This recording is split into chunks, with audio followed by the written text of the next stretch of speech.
Acting on a tip of police personnel stationed at the Gorji outpost Naga Point intercepted a massive consignment of cannabis being smuggled on a passenger bus traveling from Bilonia to Agartala on Sunday.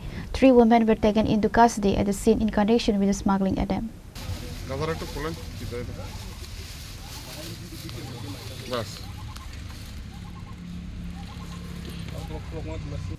Based on confidential intelligence, police stopped the bus at the Gorji Naga checking point for a thorough search, reportedly heading toward the Agartala railway station.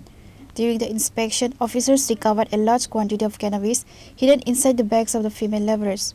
The women, identified as migrant workers from outside the state, were immediately detained. Passenger ব্যাগের মধ্যে কি গাঁজা পাইছে। কোন জায়গাতে passenger আনছিলেন? এটা সিতামারা থেকে main road থেকে। ওরা কোন জায়গায়? কোন লুগুলি কোন জায়গা? লোকাল না অন্য জায়গা?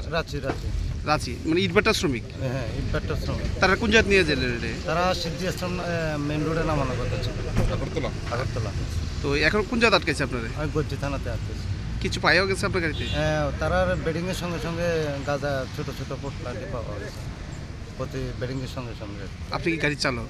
আমি গাড়ি চালক। আমি তো আর এটি দেখছি না, আর এটা আমরা দেখিও উঠাই না কোনো প্যাসেঞ্জারের। এখন তারা স্যার ইনফরমেশন পাইছে, গাড়ির সিগন্যাল দিচ্ছে, আমি দাঁড়াইছি, তারা চেক করে এটা পাইছে প্রশাসন। কি গাড়ি ছিল আপনার? আমার বাস গাড়ি ছিল। কত নম্বর? এটা 1353। কি নাম আপনার? Vikram Das. The police have seized the contraband and taken the suspects into custody at the station for further interrogation and legal proceedings.